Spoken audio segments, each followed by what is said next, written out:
is the CEO and President of Cybernated Farm Systems. He was also a previous systems engineer for the US Space Shuttle program.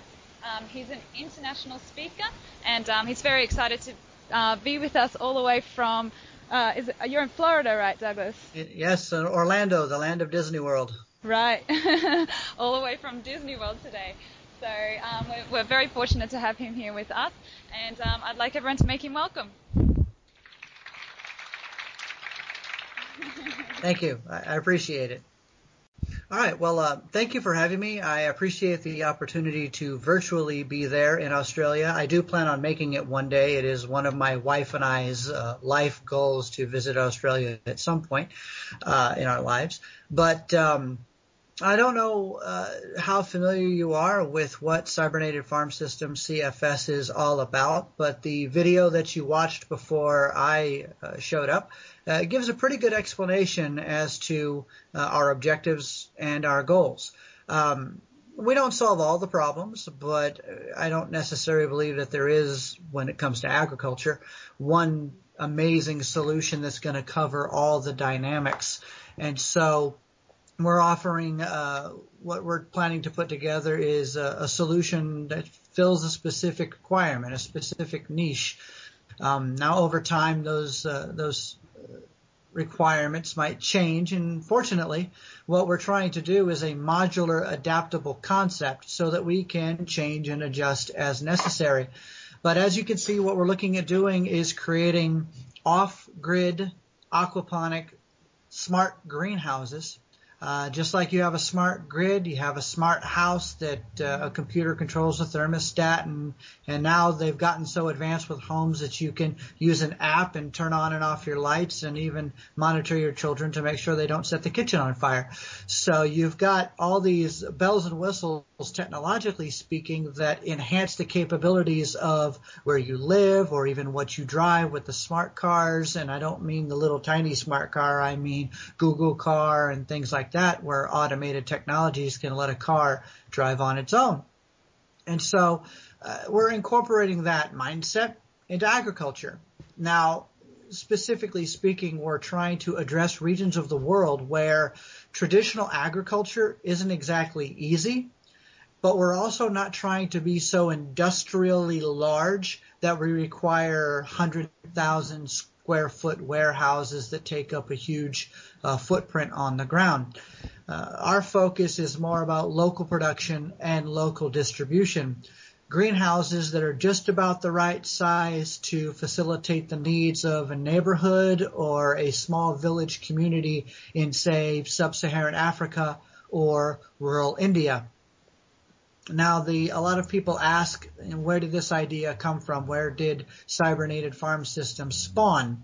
Well, it all started back with the Haitian earthquake several years ago, and the devastation in the region and watching that happen and unfold on the news was a sight to behold. And of course, we've had other natural disaster issues since then with tsunamis and things like that. The Earth does a very good job of reminding us who's really in charge.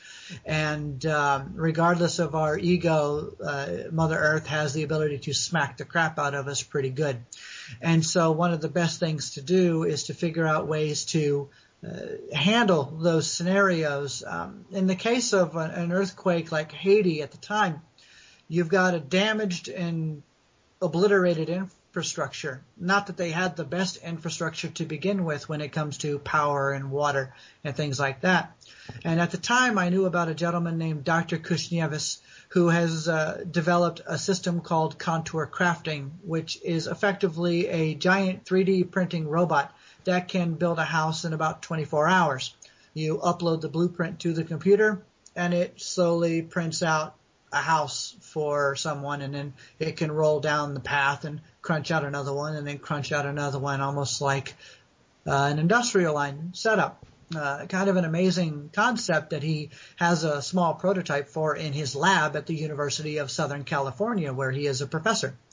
Well, knowing him and having had conversations, it dawned on me, why couldn't we do something maybe related to agriculture and the same idea?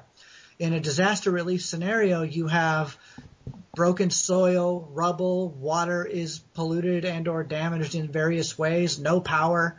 So an off-grid, highly automated agricultural system that doesn't depend on soil, ergo why we went with aquaponics, allows you to provide a long-term food solution as the region rebuilds.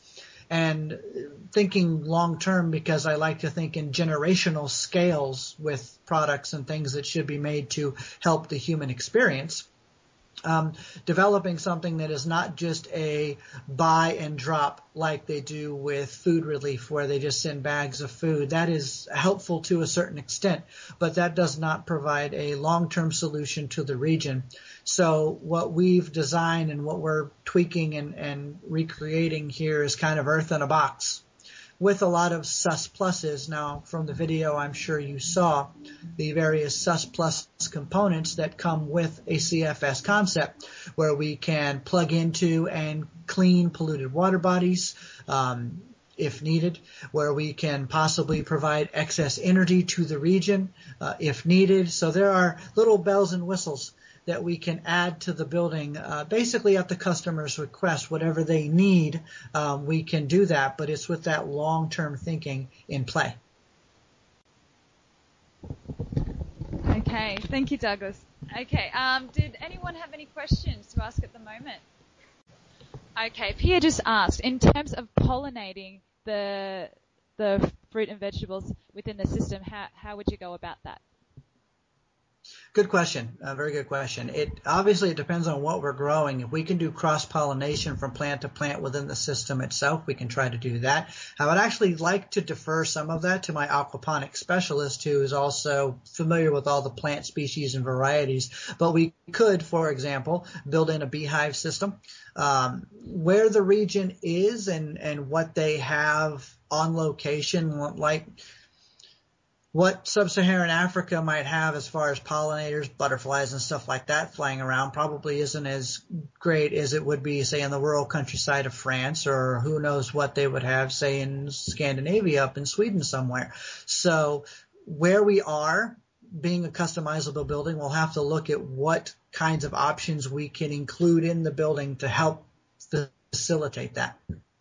But that's like a case-by-case basis. It depends on where we are, what's available, how can we create openings so that the good bugs can get in, but don't let all the bad ones in, things like that. Have you got any of these systems up and running yet, Douglas? No, the engineering staff that we have on the table has basically put up the concept design right now. We are currently seeking funding to build several prototypes in different regions of the world so that we can test them in different climates and test their power capabilities and all of that, and really fine-tune the idea. It's effectively what I call a paper rocket. It's what we in the space industry would call a paper rocket, where you've done all the calculations and crunched all the numbers and you have everything set up for this rocket. But at some point, you've got to build it and launch it and see how everything works and do further testing and things like that. And that's really where we are. The confidence level for what we're doing is high because 90%, the vast majority of our concept is from off-the-shelf technologies that already exist. We don't really have to invent anything supernatural under the sun to make this happen. It's just through systems engineering and applying the right personnel, because I have a team of people. It's not just the me show. I've got, aquaponics specialists. I've got water purification and aquaculture specialists on board. We have electrical engineers and mechanical engineers involved with the team that will allow us to maximize the efficiency of this greenhouse, but using computer control systems so that the human labor requirement for such a facility is not extravagantly high. Main reason for that is aquaponics is in and of itself a complex science of how to grow plants using fish and whatnot. So there's a steep learning curve, and we don't expect the rural village in Africa whose education levels aren't that high, not yet anyway. We want to help them get there.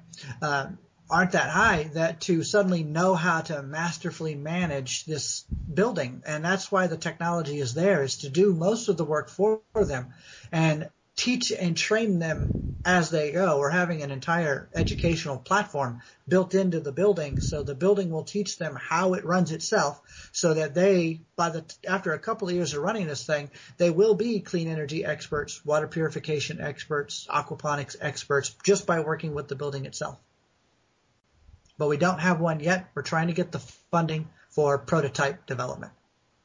Okay, thanks, Douglas. We've got another question over here. Yes, Anna? Okay, how much land do you require for one of your setups? One building is about 5,000 square feet, so it's not really that big. You can stack a series of buildings if you wanted to. Douglas, we're metric in Australia. Do you know what the conversion? Oh, that's right. 465 square meters. Okay. Around 465 square meters would be the size of the building. And you can do multiple buildings if you wanted to. And the reason why and actually that's the bigger building. We have smaller ones. It kind of depends on what you're growing. We have like a 40-day building because, say, for example, spinach. Spinach grows aquaponically in about 45 days, 40 to 45 days. It just so happens that when you grow plants aquaponically, they tend to grow a little bit faster and a little bit bigger than normal, just because they're getting direct nutrients through the water. It's just, that's part of the science. It's part of the the voodoo magic of how that works. That aquaponics causes the plants to be basically in happy vacation all the time. And so you get faster yields and larger yields just because of that. So we would have a building that would be custom tailored to stagger crop harvests every week or so of about 500 to 600 plants per week getting pushed out of the building. It would take a little while to ramp it up. So let's say, for example, you buy a building and it's put into place, and then you do you seed the first rack or row, wait 10 days, do the next one, wait 10 days, do the next one. So after the fourth one, by the time you've seeded the fourth one, the first one is ready for harvest. And now you've got, after that initial 40 days, now you've got this 10-day cycle or 8-day cycle. We can configure the building to whatever the customer wants. And that building would be smaller because spinach is not that big and you don't honestly need a lot of real estate. And since we are vertically farming a little bit, we're going about 2 stories high. The building is about 20 feet tall, but it's one building. It's not 2 separate floors. So it's one 20-foot tall building with vertical stacks based on our system design that allows us to create that kind of constant rotation of crop harvest so that people can get this flow of food. But growing cucumbers would be a slightly different building because that's a different plant that has a different life cycle and things like that. But at the biggest, the building would be about 465 square meters because, to be honest, the bigger you get, the harder it is to climate control. If you want to maintain a good temperature and humidity and whatnot in a building so that the plants are comfortable, the bigger you get, the harder it is to do that, the more power, the more juice that you need to power the air conditioning systems or the fans or the heaters if you're in the cold climate, things like that. And so when you start thinking about going big, you have this volume issue of this 20-foot tall building and 10,000 square feet. How are you going to clean energy power that much space? It becomes problematic. So for us to remain off grid and fit what our company policy is to have these kind of self-contained buildings, you don't want to go too much bigger than that maximum size I just said a second ago. Okay, we have another question back here from Warwick. A bit of a cost breakdown on the building, systems, construction, etc. Yes, I should have just ran right into that one because I knew that question was going to come. Yes, it depends on the size of the. Let me say it this way: right about now, and this is assuming buying everything from the United States, which I think is not the right idea. We're going to try to locally purchase parts in the regions to stimulate the local economy. So we might even be able to get the parts cheaper to build the building. But a building would cost anywhere between $800,000 to $1 million. And now you're going to go, holy crap, $1 million for a building. Yes, that feeds about 500 to 600 people for 30 years. So if you were to buy $1 million house for 500 of your friends and spread the mortgage out over the course of 30 years, you're looking at about $50 a person a year for that building. And so if you think about that cost, that's not really a whole lot to have a permanent, constant access flow of food coming from this agricultural facility that won't stop for the winter. It's not affected by what's going on outside climate-wise, so you can grow year-round all the time. Uses 90% less water than traditional agriculture, so now you're not wasting your fresh water just on agriculture. Most of your fresh water can now go to the people so that they can have water to drink. When you look at all the side benefits of the composting, the water purification systems, the clean energy derivative potentials, $1 million for a building, 800,000 to $1 million, depending upon the size of the building that you get, is not really that bad. But again, I'm talking about numbers that are derived from buying everything in the United States and only buying one of each part. The moment you start bulk buying larger 500 pumps instead of just one pump, the moment you start locally sourcing your parts and trying to get things cheaper for the people, that cost can definitely come down. And that's one of the things we're going to try to do during prototype development is, build the prototype to scientifically test it, but also to financially test it and see what we can do, where we can get alternative parts, better, drop that cost down. And something else to think about is who's being served by the building and who's buying the building in the first place. Right now, since I was talking about humanitarian aid, when it comes to that, the people that are poor and starving aren't the ones buying the food relief that they're getting right now anyway. There's other people are donating, or the UN or some groups are coming together, NGOs, and pooling millions of dollars to buy food relief for these people or try to do these programs. Most of these programs are one-off programs. They give them a bunch of food now and then poof, and then they got to do it again. If they were to install systems like what we have in mind, now you have a solution that you've bought once and it lasts decades.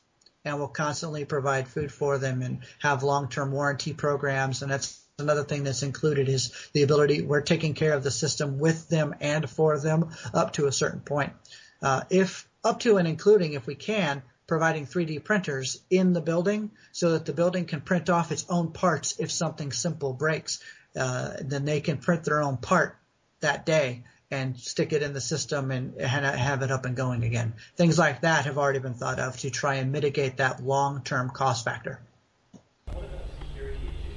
If you're in a food disaster situation and you decide that you're going to deploy a $1 million building in the middle of Africa, how long is it before it gets decimated by thieves? Okay, I don't know if you would have heard that one, Douglas. I'll try to reiterate it as best as possible. Yeah.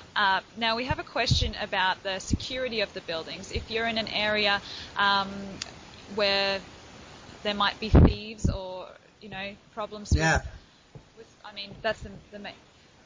Unfortunately, we're not the police. We can't be the police force for the building in the same way that you've got to protect your car.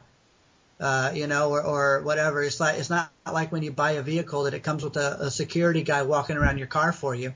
To protect it from a thief. So the people who buy these buildings or the organizations that buy them are going to have to protect them.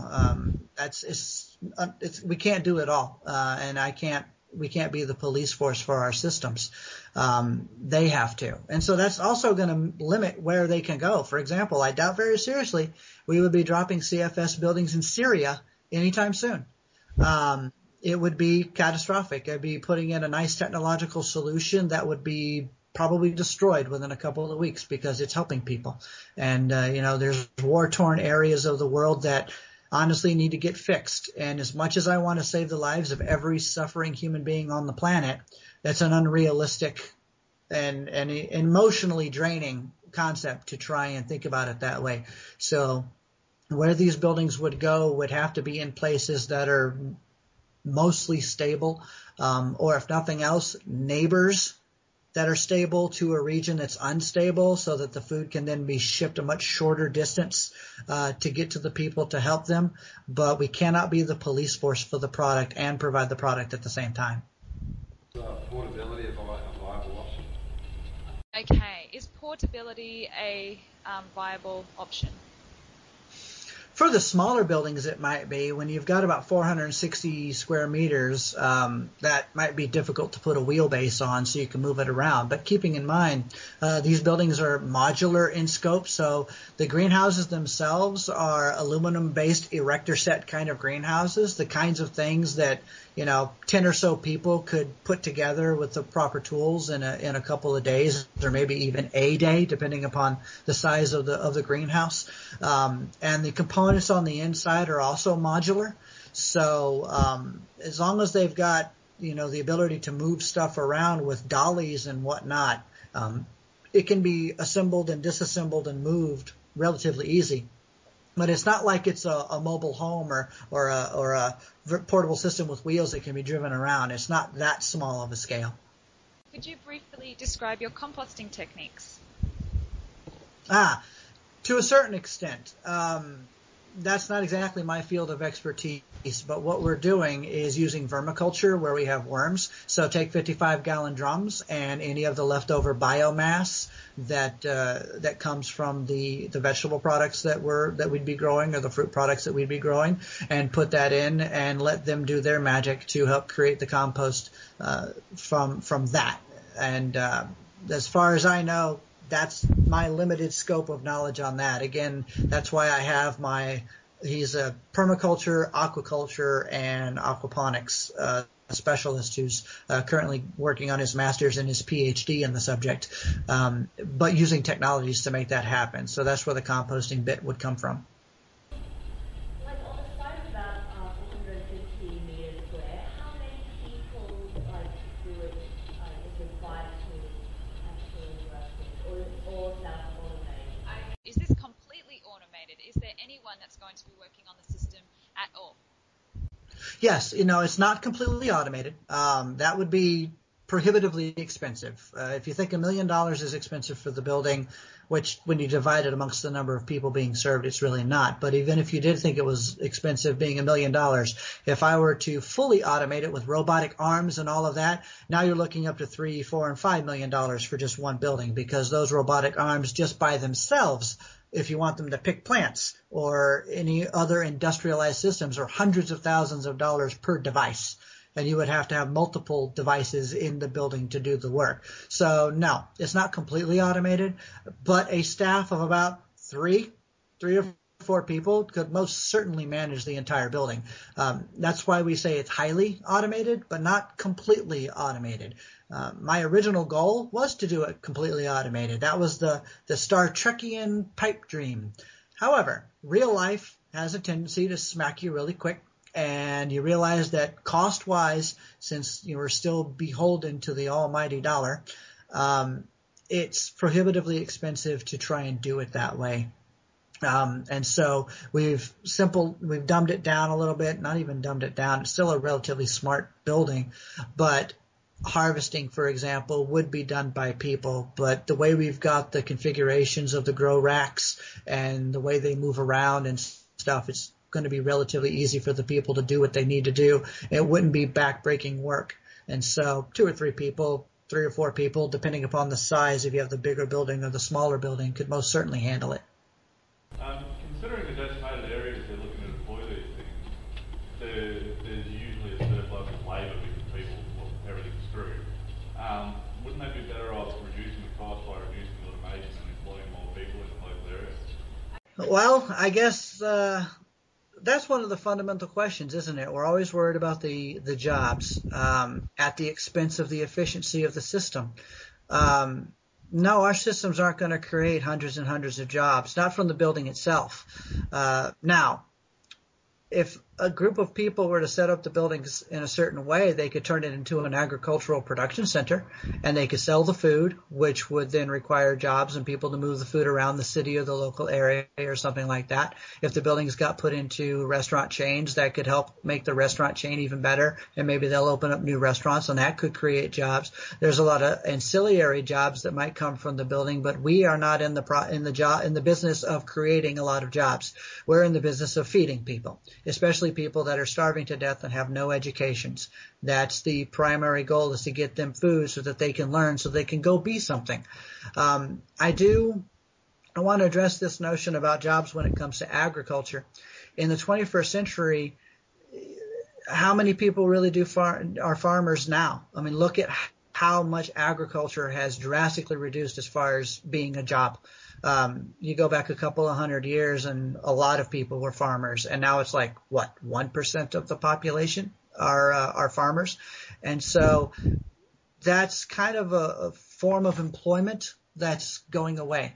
And our thought process is that if somebody wants to be a farmer, fantastic, but they should not have to be a farmer, which is why subsistence farming practices that are put into these developing world regions, as far as we're concerned, is an insult to the potential intelligence of the people that could probably do better for themselves if they wanted to.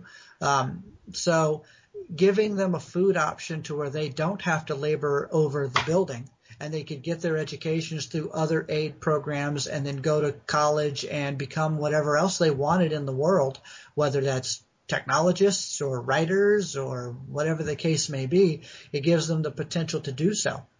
And so some of the jobs that we would create, I guess you could say, would be the ancillary jobs of supplying. If we buy parts locally, well, we're investing into the local economy of the businesses that would be creating the pumps, that would be creating the solar panels, that local area. That would help fortify their job base. But the CFS systems themselves are not designed to be giant employment centers. They're designed to provide food. Okay, we have a question about the energy, whether you would be on the grid or the redundancies, you said? What are the backup systems? Okay. Yeah, and how is electricity used in the system? All right, good question.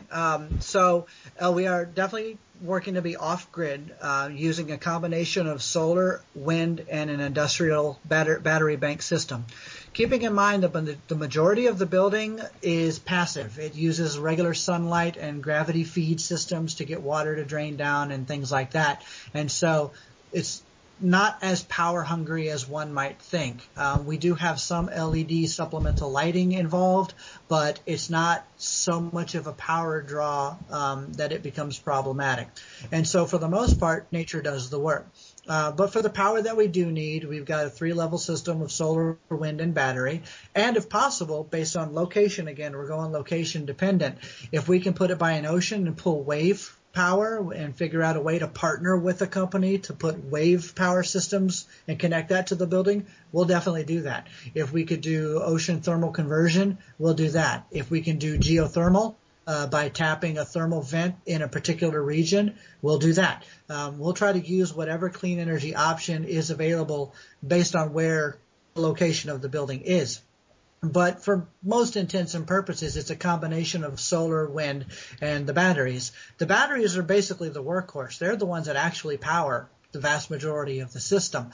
We're talking LED lights that are only on for 12 hours and then they go off. The batteries can recharge over time with multiple level redundancy systems built in so that if one battery goes kaput for whatever reason, we do have a backup, even if it's a smaller battery backup, to last a couple of hours until the building will be a smart building. It'll tell you when something goes stupid. You know, the building will have an app or have a computer monitor that people can look at, and when something goes awry, it'll let them know, but it'll also let us know. We're going to have like a mission control. Don't even know exactly where we're going to put it, but we're going to have a mission control that can monitor all the buildings so that if something does go bad, we can flag it and figure out what's going on. And plus, that allows us to gather data. So if we see something always breaking over time, then we know we have a bad part from a bad supplier, or we have a bad setup or a configuration that needs to be addressed. So it allows us to try and make the systems better so that they don't break, so that they last as long as possible. And when it comes to power, those are the systems that would be involved.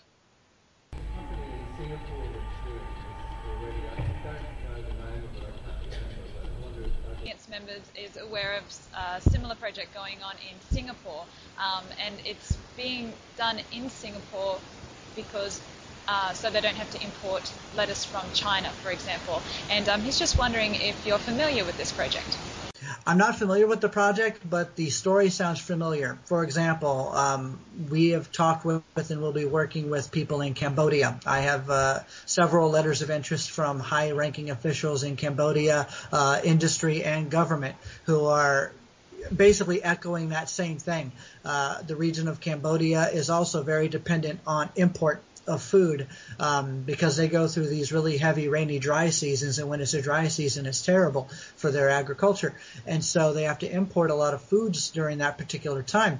And with a system like CFS, given that it uses far less water, for example, and if they have quality retention ponds built in, we can clean those and use those, then even during the dry season they'll still be productive.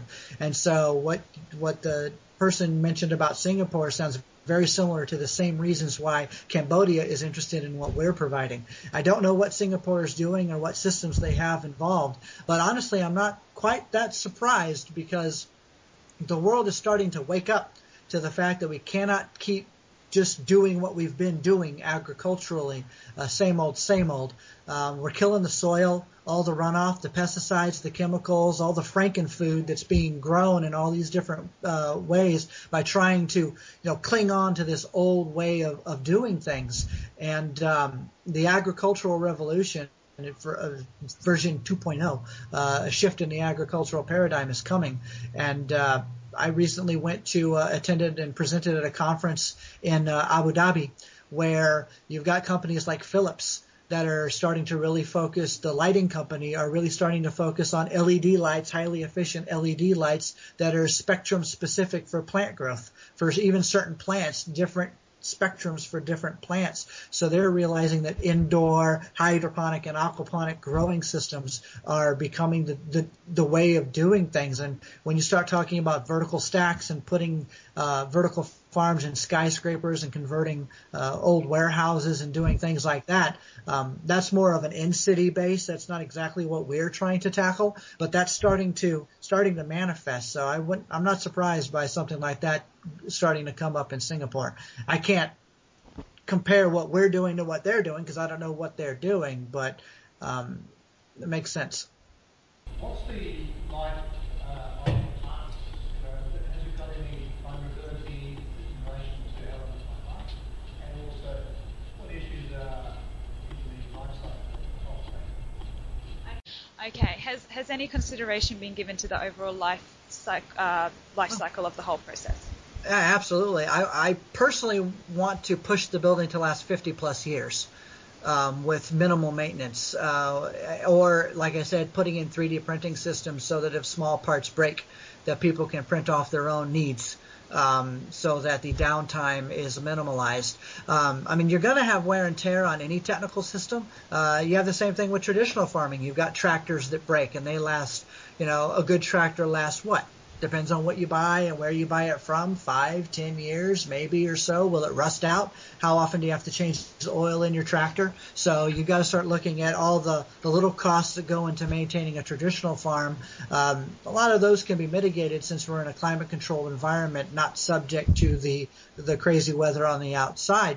So a simple pump that's just moving a certain amount of water continuously for a while can last thousands and thousands of hours. We're talking 10, 15, 20 years without really needing to be replaced or changed. Same thing with LEDs. LED lights last thousands of hours of operation, and we're not even running them all the time. We're only running them during the daylight cycle as a supplement to the natural sunlight, and then they go off, and so they'll last 10, 15, 20 years. So you're going to have some replacements. That's going to happen with any technical system, but that also exists in traditional agriculture too. So what we're looking at is a comparison of how are we doing it now, how much land does it take, what's the environmental impact doing it the old way, and then what's the same thing doing it our way or the way we're envisioning doing it.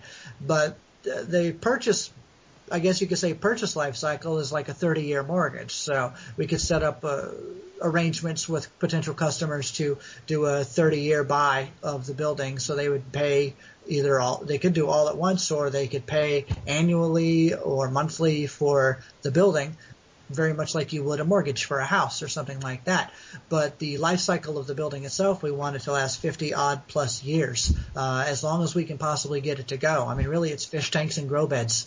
You have a few things you're going to have to replace, like seeds and fingerlings, but the fingerlings, we're actually going to have a whole separate tank that's going to be a fish breeding tank, so that the fish, and with the proper different, so you don't cross genetic, you don't get inbreeding amongst the fish. We would have multiple tank setups and a whole breeding tank, so that we can make sure that the fish life cycle also lasts as long as it possibly can before you might have to do a dump and reset. So all of that's being factored in, and all of that's going to be tested during prototype development. When we have a prototype, I can give much more definitive answers on how long things will last, because we'll know exactly what kind of pump we're using, the best possible pump for what we need. Right now, there's a couple of options we could use. And so we want to find the best life cycle and best efficiency rating for a particular pump and say, okay, we're going to use this pump. The company says this pump will last 20 years doing its job. All right, that's the life cycle of that pump. And then we'll look at all the parts of the building and figure out the average life cycle based on that. But I'm trying to go long term, really, really fracking long term.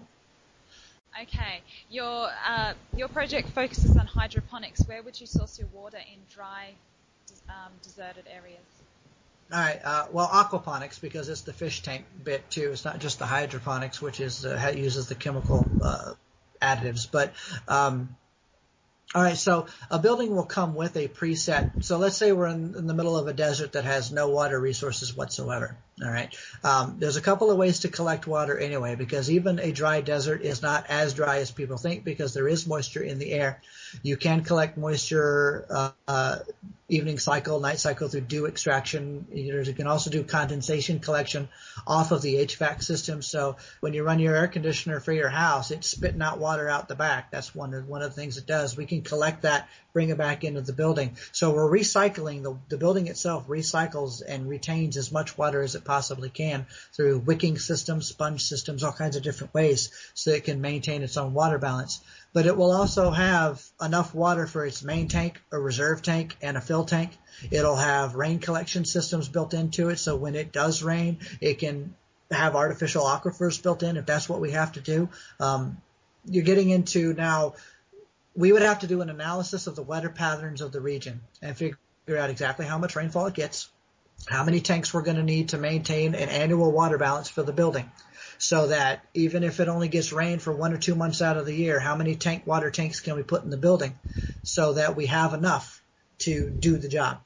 And that's all factored in when they buy the building. When the building is purchased, it comes with the seeds that you need, the fish that you need, the water that you need to get it going. And then after that, the building will collect as much on its own as it operates. And since it's aquaponics, it doesn't waste a lot of water to evaporation. It doesn't waste it to soil. The water's constantly being pushed back into the fish tank and cleaned through the algae beds and all that other stuff. Just to add to that question as well, there is actually a city in the Arab Emirates, is that where it is? And it's, a completely desert area, but this is a sustainable city known as Masdar City. I'm not sure if anyone's heard of it. And they recycle their water over and over again in that area. And that's a whole city, not even just a relatively small system compared to a city. True that. Yeah. Okay, another question back here. As for the prototype that you haven't yet just got, but have you looked into doing it as a cheaper solution to start with, like starting from existing buildings and then altering them to make it a more workable system from the start, starting from a lower amount that you put into it? If it is an existing greenhouse, sure, but doing it into something like a warehouse, the problem you're running into there is lighting. And if I have to use a whole lot of LEDs to light the plants, that becomes a power concern. And by wanting to remain off grid, you run into an issue with that. So, and plugging it into an existing grid, let's say that it can't have an outlet, that's all fine and good, but who's going to pay the electric bill?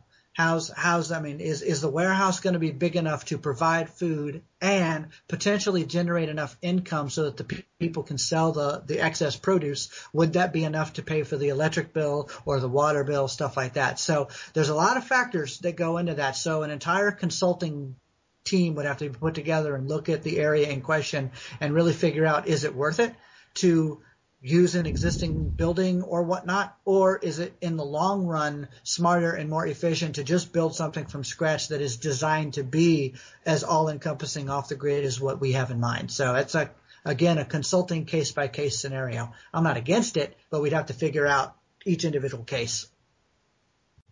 Okay, I have another question on paper here. Are you planning to eat the fish? You mentioned dump the fish when needed. Yes, originally we weren't planning on doing that, but in working with my aquaponics specialist, we've actually figured out a way to where we potentially could have enough fish derivative plus the chicken coop on the side, and that's something you don't even see or probably don't even know anything about. And this goes into the vermiculture thing. We're going to have a chicken coop attached to the side of the building so that you have chickens, you have eggs, you have fish. The chickens their waste, and you got the worms that can work with the chickens to feed the chickens. You got this nice little earth in a box kind of setup. But the fish derivative, we could most certainly, what my friend called, he's a friend of mine, but he's also my aquaponics specialist, calls overstuffing the tanks. You can overstuff the tanks to where they're still going to feed the plants, but you'll end up having enough fish growth to provide a fish derivative to the people being served. How much depends on what size building we're using, what are we growing. You know, there's again, that comes back to this whole idea of customizing the system. If people don't want fish, we can put in more grow beds and less fish tanks. If people want more fish as well to kind of balance out with the plant growth, then we'd have to reconfigure the building to that. So basically, all of our buildings are an empty floor plan until the people say, we wanted to do X, Y, and Z. And then we'll be like, okay, then we have to do this, this, and this, and now you get your X, Y, and Z. But having a fish byproduct is something that we're going to try and provide at the level at the same with the plants, because the building can probably feed around 500 people, 500 to 600 people. The smaller buildings, the larger ones, could do up to 1,000 depending upon what you're growing. And when you're factoring that in, that's a lot of fish for those people if you're trying to give them a fish a week or something like that. So there's a lot to consider with that. With your first prototype, what year do you think, can you estimate that you would be able to get it developed, and what would be your progress in terms of getting funding for it? All right. That's the $5 million question, because that's exactly how much money we're looking for. It's $5 million. It's a 2-year prototype development phase. So basically, if I was to get funded tomorrow with the $5 million that we need, that's the salaries for all the people. They go, $5 million is a lot. Most of that is paying your engineering staff and your scientists and the technical personnel that are going to be working on that prototype. This is not something that you typically would just do in your garage. This is, we're kind of past the garage build stage for what we're trying to do. So to hire the proper people and make sure that we do it right the first time, that costs. And so a $5 million 2-year prototype cycle, that'll give us everything that we need to have a viable product ready that people can then we have something that we could provide. As far as the funding potentials, we have a couple of investment firms that we're working with that are pitching what we're doing to interested entities. Nothing has really come together yet. I have had several meetings over the past couple of months with various millionaires and whatnot who are interested in what we're doing. But when you're talking about that level of money, there's always money. It makes everything more complicated. And so that's really where we are now. But we are in negotiations with a couple of different people. We're just trying to figure out the best setup. Okay, yes, one more question. Is the aim of CFS to be non-profit? No, we're not. And the reason why is twofold. I have other ideas that I would like to expand CFS upon, and when you're a nonprofit, it can hamstring you a little bit on your own growth. And also, in the United States anyway, it takes forever to become a nonprofit. and do what you need to do, especially a high-tech nonprofit that requires a legitimate infrastructure to do what we're doing. It's not like we're providing just consulting or buying, or a group of people that are buying food from another location. We are actually a manufacturing entity that builds these buildings and puts them in place for people to use, to have. And so, no, I'm not looking at becoming a nonprofit, because logistically speaking, it's difficult. Plus, working in different parts of the world, it's a lot easier to be a business than it is to be a nonprofit. I wish we didn't live in that kind of a world. I wish it was easier to just do it. But I got to play the game by the rules that exist. And if I want to have maximum impact, I need to be a for-profit company. Now, that doesn't mean I can't be a CSR triple bottom line company, which is exactly what we are, where it's, and I put it in this order: people, planet, then profit. We're going to have to be profitable, yes, in order to be a viable company, but I'll be damned if I ever let this company become one of those egregiously ridiculous monoliths that exist today. Not happening. Okay, thanks, Douglas. Any just concluding statement that you'd like to finish before we finish up? Well, I appreciate the time and being allowed to speak here, and wonderful questions. I appreciate all the questions. It's invariable that I get questions that I can't answer yet, because that's what the prototype is kind of there for. But I love the zeal and the questions and some of the technical questions that you guys have come up with. It's fantastic. It shows that you're engaged and you're interested, and you also know what you're talking about, which is fantastic, because far too many people don't. And so having an informed audience is nice. I have no idea how many of you are there, but I appreciate your time, and thank you very much for having me.